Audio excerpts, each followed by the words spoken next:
Welcome back, everyone. I hope you enjoyed the performance by Vio the Violinist and that incredible piece he shared. After that was the video Breathless, produced by past speakers and attendees Woody Rosalind, Thaddeus Brooks, Ken Arkind, and Theo Wilson.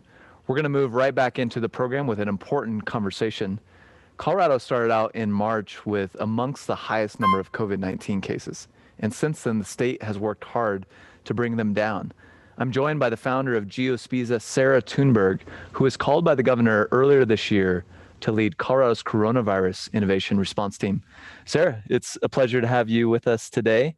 Now, you moved from the private sector to a critical role in government oversight.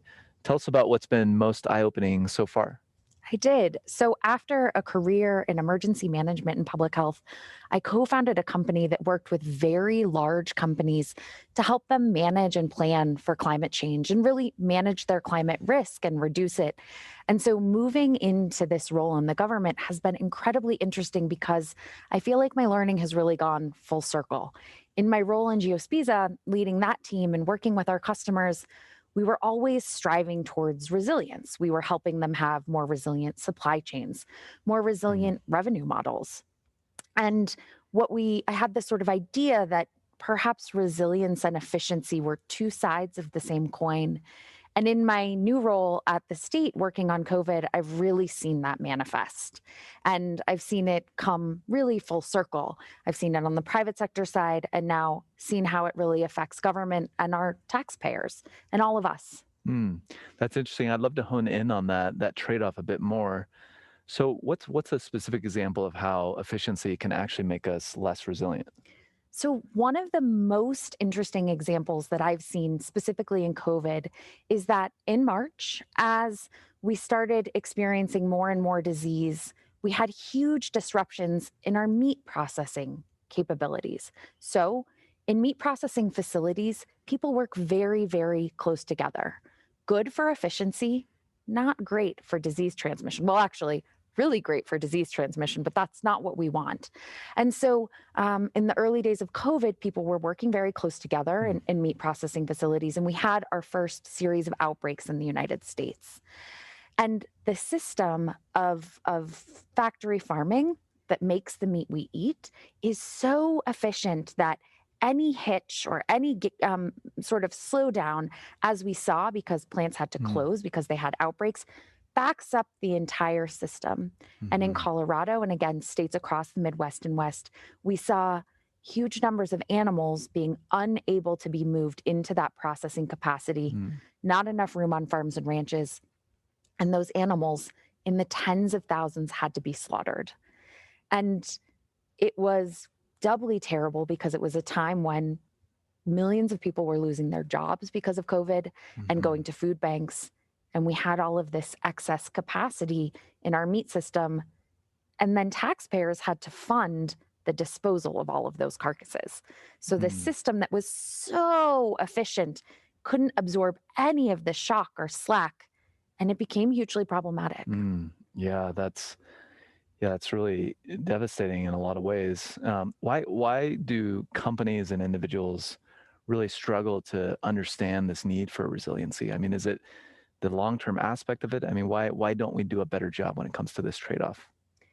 I'm still really trying to understand that myself, but I have a couple of hypotheses. The first is that we emphasize lean, mean businesses that really squeeze every bit of profit and every cent out of every dollar we can. And in doing that, we create systems that are just in time, that are ultra, ultra efficient. And we don't leave any slack, we don't leave any squish because we want every bit of profit we can get. And that leaves us in a really very vulnerable state. Another interesting example is that as Hurricane Maria destroyed Puerto Rico a couple of years back, we lost access to 10 of our top prescribed drugs because our systems were so efficient and our processing capability was so centralized because that allowed us to take care of or take advantage of highly trained workers and really efficient shipping systems that when Maria wiped out those factories, the whole world lost access Hmm. to really important drugs. So we see this over and over again, and we're going to see it more. Yeah, that example makes me think, is this a common, I mean, is it a uniform problem across the entire world, or are there certain countries that really struggle more with this long-term thinking and this need for resiliency? I think we see it especially in well developed Western economies, Western Mhm. democratic economies, where we emphasize profit and we Yeah. emphasize being really efficient, like I said. Mhm. And we don't just see it sort of across the globe, we see it across all of our systems. So, in addition to seeing it manifest in large corporations and in our governments, we also really experience it a lot of times in our individual families. Mm. We've seen in the statistics that very few people have enough savings to cover a broken arm and the insurance cost Mhm. that that might be, or a car accident and having to Right. pay that premium. We just don't give ourselves a lot of slack, and as a result, we don't absorb shock very well, and we are in a time of incredible shock. Yeah, I mean, clearly this is hugely important right now during COVID-19. How important is this gonna be to consider this in the future? It's absolutely essential because what we're seeing in COVID-19 is just the start of what we're going to see as a result of climate change. We know that natural Mm. hazards and weather phenomena are increasing in frequency and severity. And as we have more and more people in the world, the weather and our populations Mhm. interact in a way that becomes very dangerous. So we need to start being incredibly intentional and incredibly thoughtful about how we build cushion and slack and really resilient systems so that when we experience a hurricane or a flood or a drought, or God forbid, another pandemic, which we think is likely, we have the systems in place so that 30 million people don't lose their jobs almost overnight, and that we don't have to spend $1.6 million in Colorado alone to dispose of carcasses of Mm. animals that were intended to be people's food. We Mhm. need to create systems that can absorb these challenges. Mhm. Yeah, what are some of the things that we can do as individuals, as we move forward? What's some of the advice you would have for everybody as we think about the next few years? I think, as I said, it's a whole systems approach. So, on the Mm. individual level, thinking about where your family's challenges are or where your weaknesses Mhm. might be. So, that might look like holding a little extra food or saving a little extra money. I realize that's incredibly difficult, especially in this incredibly difficult economic times, but creating more family resilience. Mhm. Also, buying some food more locally, having businesses locally that you support so you're not dependent on these long supply chains. And then businesses investing and having a little extra capital around so they don't have to lay off everybody. I recognize that investors don't always love that. They want you to spend the money, but we might need to invest in that and having some cushion, having some capital. And then the last thing is on the government side, we need to elect politicians who have smart growth policies and resilient economic and environmental policies. And so we have to vote. We have to vote for those things. Sarah, well, thank you for sharing all that perspective. That gives us all a lot that we can do to help with, really the next chapter in this trade-off between resiliency and efficiency. I hope we can continue the conversation in the future, but thank you so much for being here today. And we're so grateful for your work in helping us get out of this current situation we're in. Thank you. Thank you for having me. Thank you, Sarah.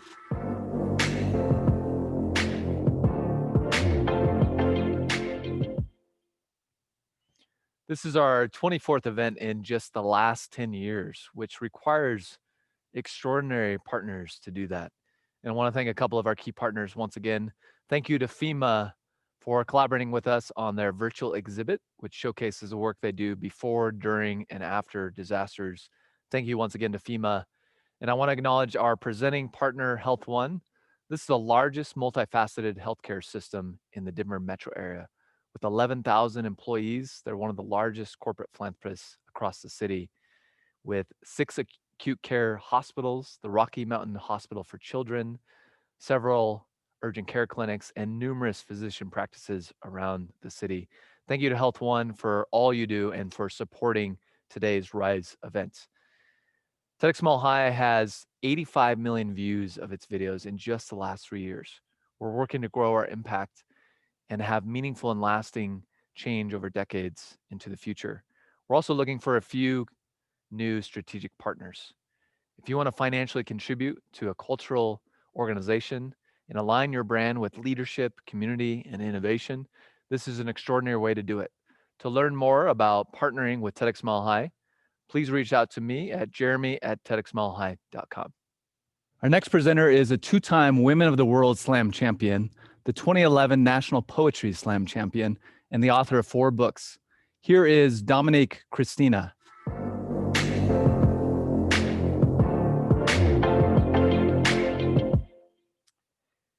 Because I'm an etymologist, and because words matter, because language is a culture keeper, because it is a bridge or a burial, a tourniquet or a noose, depending on the user and the usage, I enter every conversation etymologically.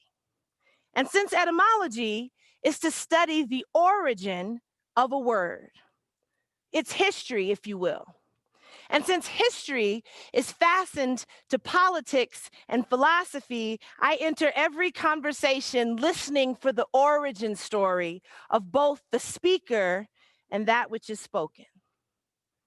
So the theme is rise. The definition of rise is to move upward, to come to the top of a thing, to increase in value, to advance, to climb, to exert oneself, to meet a challenge, to take part in a rebellion, to increase in volume. Now let's talk about the meaning of rise, because definition is but a commentary on meaning. To rise means to travel past that which is beneath you. To rise means to return from the dead. See, that's that good poetry. To rise is to transcend the grave, and I've been crawling out of graves my whole life. I heard that if you say drowning, you better mean it. Promise the wind what is left of your bones, say bones. The erected totems pitched soundlessly in the dark wetlands of your body will want a proper burial. Promise a proper burial. Not premature or heavy, but thick and ceremonious, like the way you laughed with friends you eventually buried. The ones whose names still dangle from all of your unfinished poems. Say danger, and know it is an unremarkable road, a howling place you ruined your dresses in. Say your grandmother's hands, and watch your fledgling song lift out and out of the grave, an apparition of hymnals and unsuccessful curses. Say childhood, and catch each devastation by the throat. Say stepfather until you do not need to say it anymore, until it is a limp and needless word, until it is just one more thing to bury. Say memory and do not run from the meal. Eat what you can, be full by morning. Say rise and spend your flesh on it.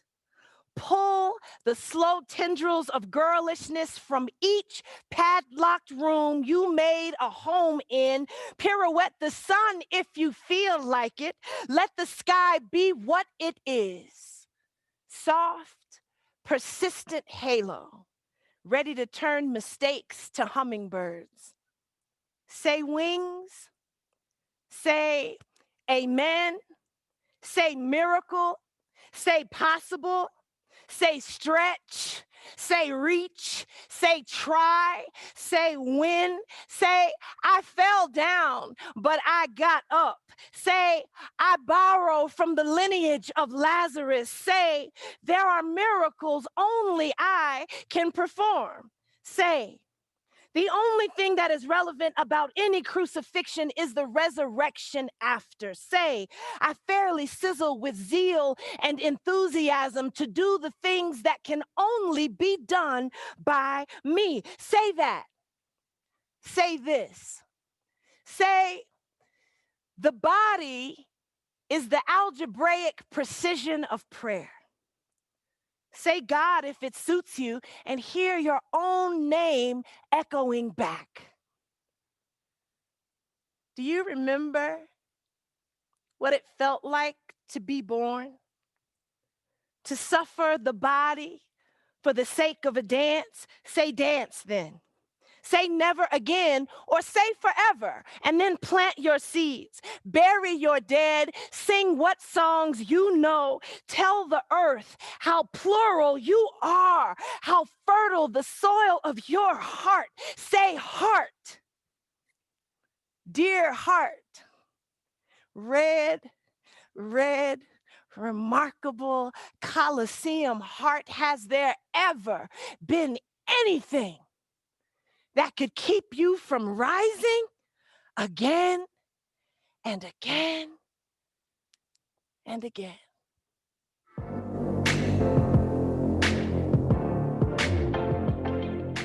want to encourage you to see Dominique perform again in the future. And in the meantime, you can check out one of her books in the virtual bookstore in the program. As I mentioned in the first session, we made the decision to make this event free for everyone, but it still requires a tremendous level of resources to produce an event like this. If you're enjoying your experience so far, I want to invite you to make a donation to help support this event and cover some of the costs. We have an anonymous donor who has agreed to match all donations made today, and we'd be grateful for your help in reaching our goal of 20,000 in donations to help cover part of the cost of today's event. I want to take a moment to thank our team. It takes committed individuals to produce events like this. A huge thank you to everyone on our team, all of our advisors, and all of the volunteers that make TEDxMileHigh possible. Thank you. And while we're in the midst of today's event, I want to announce our upcoming event this fall. TEDxMileHigh Vision will take place on December 5th. We'd love to see all of you there. This will be another free and virtual event. You can register through the link that we are sharing with you now. I hope to see all of you there. While you're considering a donation or registering for Vision, I want to share this video with you, and don't be shy if you'd like to get up and off your feet.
I hope a few of you got up and off your feet. And most importantly, I hope you're ready for our final speaker, who teaches writing at Regis University and the Lighthouse Writers Workshop.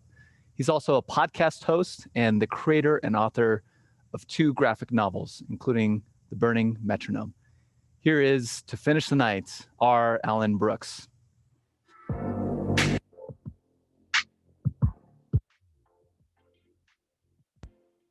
I grew up in Atlanta, Georgia, and I didn't know very many white people. But I was raised in a Southern Black church that was under the shadow of white supremacy and run by Black people who, in many ways, were taught to hate themselves. The generation that raised me was still familiar with lynchings. So in order to not be murdered by racists, some of the Black people in the generation before me learned to make themselves smaller. We couldn't be too loud, too smart, too attractive, too bold. On some level, they felt like anything that we did that made us stand out might get us murdered. In the midst of that, I emerged this straight-A student who rapped, loved Weird Al Yankovic, and read comic books. So much for not standing out. So the grown-ups around me regularly discouraged my artistry. To them, comic books were the pursuit of a kid who didn't really understand the world. They told me that art was silly and that I was in for some hard lessons about the real world. Back then, I only had one other friend who was into comic books, and he went to a different school. So when I was around 11, he and I went to our very first comic book convention. They were so unused to seeing Black kids there that one grown white man mistook me for security and showed me his convention badge in order to get in. Remember, I was 11. But me and my friend loved these conventions. Finally, we had other people to talk to about the important questions like, why does the Hulk always wear purple pants? About a year or so later, with every free moment that we had, me and that same friend were actively drawing comic books. His father took notice of this and he sat us down in the living room. He loved us both and he decided it was time to set us straight. He said, "It's great that you two love these comic books, but you need to pick a serious profession, something that's going to take care of you and your families, and you're not going to be able to do that with comic books." My friend's father wasn't trying to hurt us. He was trying to prepare us for the world. And underneath that was this fear that was shared by my own parents, that being a Black artist would make me stand out and that I might be murdered by racists. And it's not like that was a far jump. My parents were born in the early 50s. In 1955, a white woman accused a 14-year-old boy of whistling at her. He was Black, and 2 grown white men brutally murdered him just for her accusation. These men never went to prison. The boy's name was Emmett Till. So my parents grew up in a time where just the accusation of whistling at a white woman could get a Black boy brutally murdered. So why wouldn't they be concerned about me standing out as some bohemian artsy dude? So as a Black artist, I've had to ask myself, when the world seems like it's burning, is art really worth it? I grew up and I worked serious jobs and did art on the side. Let me tell you about the most serious job that I ever worked. I ran an insurance agency. And I know everything that you've learned about me so far screams insurance agent. Predictably, I hated that job. So after a few years, and against all the wise advice I heard in my life, I decided to close my insurance agency and try my hand at writing graphic novels. I wanted to address the social issues that I was passionate about: police brutality, sexism, racism, that kind of thing. But to make it clear, I was leaving the serious insurance job in order to pursue writing comic books. You know, art, which is silly. especially in the face of a world that seemed dedicated to murdering me. This was 2016, and there was this reality show host running for president. You guys probably never heard of him.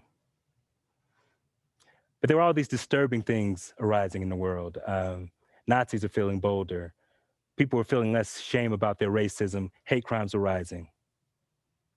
In response, my Black and brown friends organized public protests and boycotts. A lot of my liberal white friends were marching on the Capitol every weekend, and I wanted to write a comic book. Was I being silly? Vain? I never made a living off of art before. And now I just quit my job when it seemed like the world was falling apart.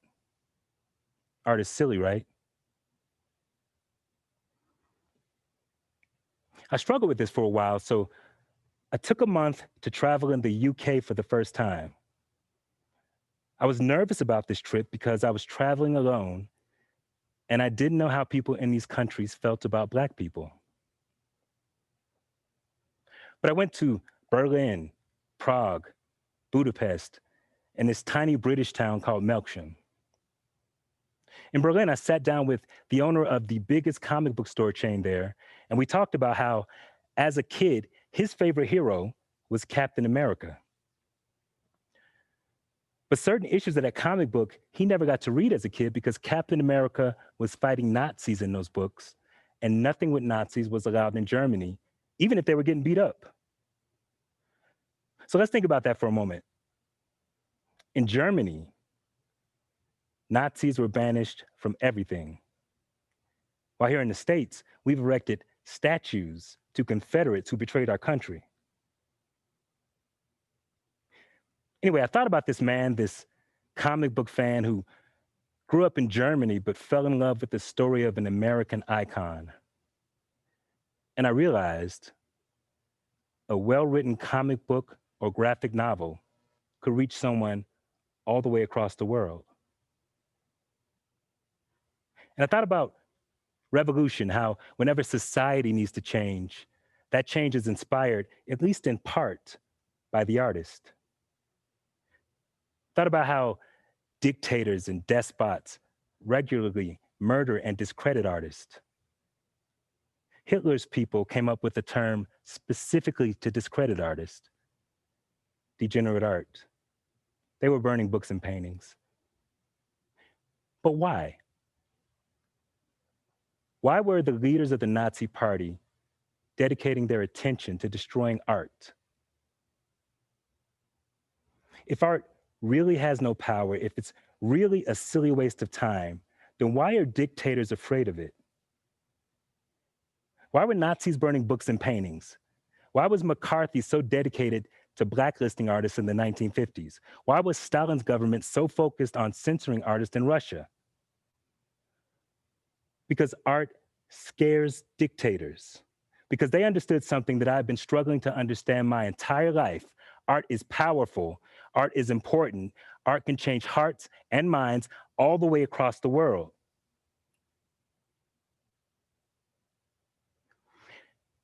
In 1894, Russian author Leo Tolstoy wrote, "The Kingdom of God is Within You." It's a book that advocates for nonviolence. In the 1920s, Mahatma Gandhi listed Tolstoy's book as one of the 3 most important influences in his life. So Tolstoy inspired Gandhi. And you know who Gandhi inspired? Dr. Martin Luther King Jr.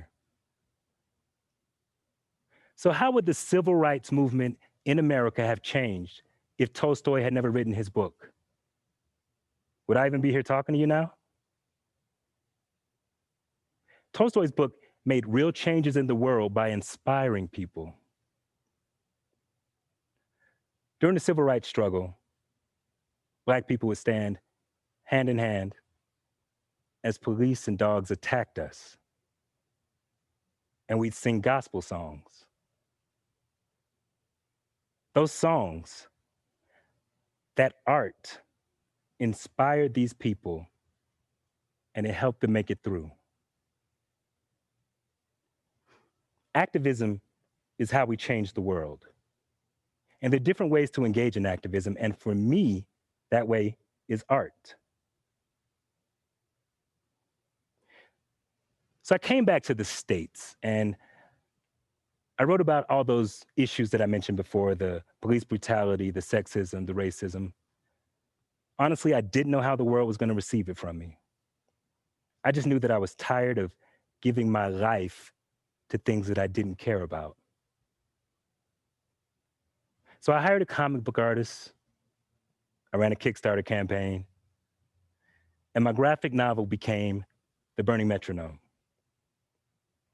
It's a supernatural murder mystery about otherworldly creatures who absorb magical power from human cruelty. They watch human beings and give us the chance to choose between compassion and cruelty. In one of the stories, a police officer has an opportunity to go back and undo a time when he was unnecessarily violent to someone. So what happened as a result of me writing this book? I was interviewed on TV news, newspapers. The university invited me to teach writing in their master's program. I'm a professor now. But more importantly, I was able to reach into my heart, pull out the truest parts of my soul, and see it have a positive impact on other people's lives. I was signing books in this comic book store, and this man made small talk with me for about 20 minutes. Eventually, he said that my book made him think about how he does his job. So, of course, I asked, "What do you do for a living?" He was a police officer. So, my book made a police officer think about how he does his job.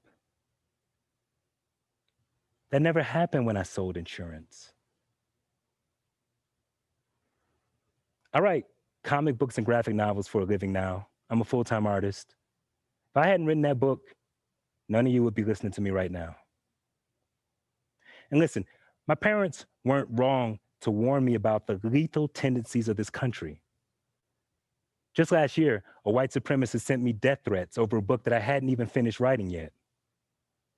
But obviously, the only reason he was threatened is because he recognized the power of art to change hearts and minds all the way across the world. So I say to you now, if there's any art that you want to create, if you have something to say, if there is something in your heart, we need you now. Your art can be activism. It can inspire people and change the world. If you're afraid, it's okay. Just don't let that stop you. Go make art and scare a dictator. Is art worth it? Hell yeah. Thank you.